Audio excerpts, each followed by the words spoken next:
రేపు ముక్కోటి ఏకాదశి. దీనికి వైకుంఠ ఏకాదశి అని చెప్పి, ఉత్తర ద్వార దర్శన ఏకాదశి అని చెప్పి పేరండి. ఈరోజు 33 కోట్ల దేవతలు భూమి మీదకు వస్తారు. ఈ ఒక్క ఏకాదశిని ఆచరిస్తే సంవత్సరంలోనే అన్ని ఏకాదశులను కూడా ఆచరించినటువంటి ఫలితం అయితే మనకి లభిస్తుంది. ఈ ఒక్కరోజు ఉపవాసం ఉన్నట్లయితే సంవత్సరంలోని 24 ఏకాదశులు ఉపవాసం ఉన్న ఫలితం అయితే లభిస్తుంది.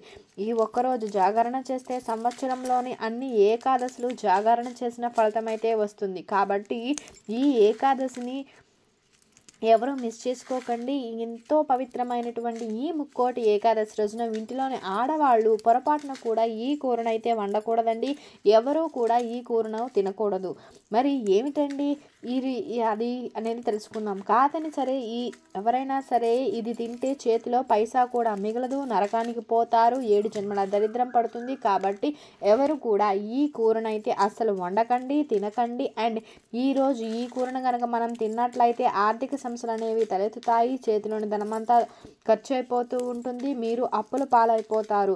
అంతేకాదండి, ఈరోజు ఈ కూరను కనుక తిన్నట్లయితే 33 కోట్ల దేవతల ఆగ్రహానికి కూడా మనం గురి అవుతాము. విష్ణుమూర్తి యొక్క ఆగ్రహానికి అయితే గురవుతాం. ఈరోజు ఈ కూర తిన్నట్లయితే పరమ దరిద్రం అయితే పడుతుంది. మహాపాపం తగులుతుంది. సమస్యలను కోరి తెచ్చుకున్న వాళ్ళమైతే అవుతాము.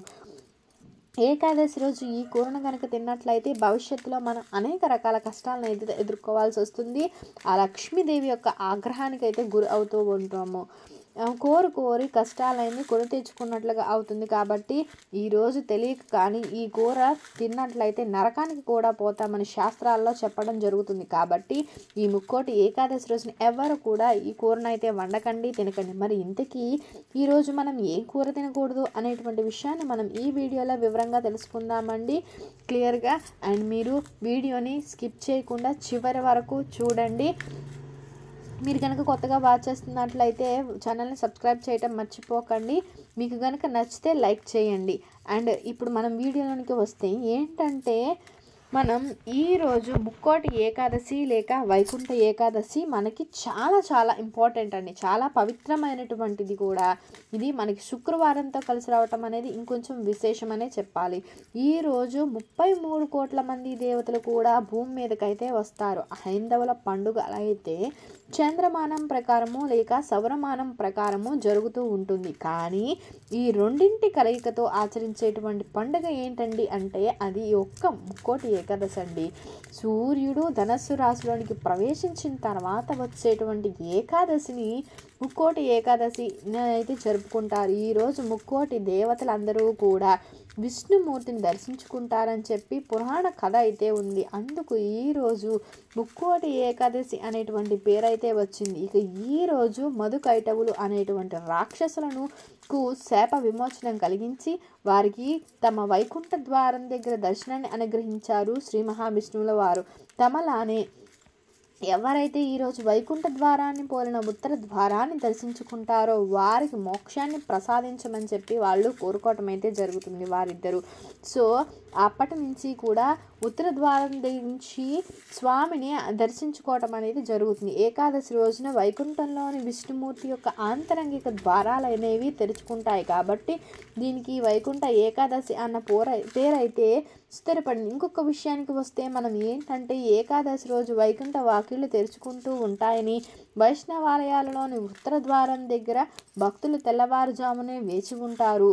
సో మనకి మామూలు రోజుల్లో అయితే దేవాలయ ఉత్తర ద్వారాలు అనేవి క్లోజ్ చేసి ఉంచుతారు. బట్ ఈరోజు ఏంటంటే మనం ఉత్తర ద్వారం గుండా వెళ్ళి ఆ స్వామి దర్శనం అయితే చేసుకుంటాం. తిరుమల తిరుపతిలో కూడా ఈరోజు వైకుంఠ ద్వారం పేరిట ఉన్నటువంటి ఉత్తర ద్వారం అయితే తెరిచి అయితే ఉంచుతారు. ఈ విధంగా ఈ రోజున ఉత్తర ద్వార దర్శనం చేసుకుంటారు. తెలియాలి అంటే ఒక చిన్న కథ కూడా తెలుసుకోవాలండి. పూర్వకాలంలో ఏంటంటే సమస్త లోకాలు జలమయమైపోయి ఉంటాయి. ప్రళయకాలమై ఉన్నటువంటి సమయంలో ఆ శ్రీ మహావిష్ణువుల వారు రావి ఆకుపైన తేలియాడుతూ ఉంటారంట. అప్పుడు శ్రీ మహావిష్ణువుల వారు తమ నాభి నుంచి బ్రహ్మదేవుల్ని సృష్టించారు. ఆ బ్రహ్మదేవులు సమస్త వేదాన్ని అందించారు. ఆ వేదంతో ఈ సృష్టిని ప్రారంభించమని చెప్పి విష్ణువుల వారు బ్రహ్మకు చెబుతారు. బ్రహ్మ అదే విధంగా చేస్తారు. కానీ సృష్టి కార్యం ప్రారంభించిన తర్వాత బ్రహ్మలో అహంకారం మొదలై తాను ఎవరో మరచిపోతాడు. ఆ శ్రీ మహావిష్ణువుని లెక్క చేయడు. అప్పుడు ఆ శ్రీ మహావిష్ణువుల వారు చెవుల నుంచి మధు కైటవులు అనేటువంటి రాక్షసులైతే ఆవిర్భవిస్తారంట. సో సాక్షాత్తు ఆ విష్ణువు నుంచి ఆవిర్భవించారు కాబట్టి వీరికి విశేష శక్తి అయితే లభిస్తుంది. సో ఈ మధు కైటవులు బ్రహ్మదేవుని హింసించడం మొదలుపెట్టారు. బ్రహ్మదేవుల వారు వారిని ఎదిరించి ఎన్నో సంవత్సరాలు యుద్ధం చేసి ఇక విసిగిపోయి నేను వీరిని సృష్టించలేదు, వీరు ఎక్కడి నుంచి వచ్చారు అనేటువంటి విషయాన్ని ఆ బ్రహ్మ తెలుసుకుంటాడు.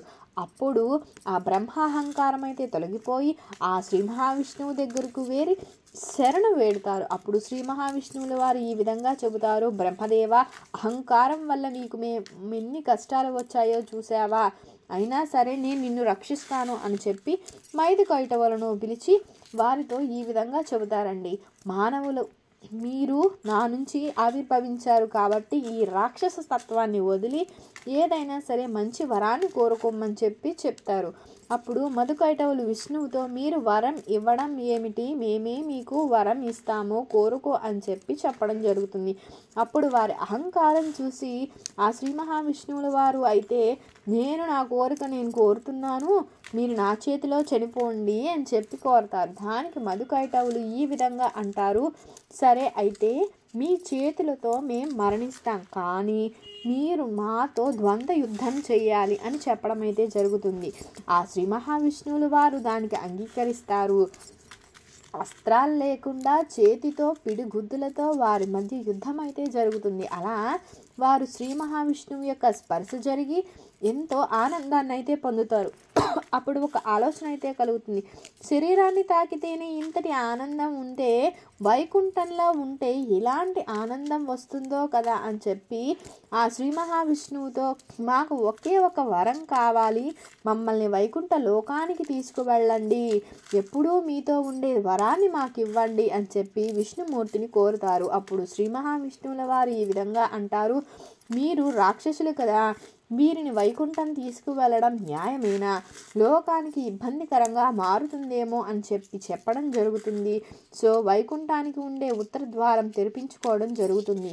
ఆ ద్వారం గుండా ఆ శ్రీ మహావిష్ణువుని దర్శించుకున్న మధుకైటవులు ఆ శ్రీ మహావిష్ణువులో ఐక్యమైపోతారు. అప్పుడు మధుకైటవులు విష్ణుమూర్తిలో లీనమవుతూ మరొక్క వరం కోరుకుంటారండి.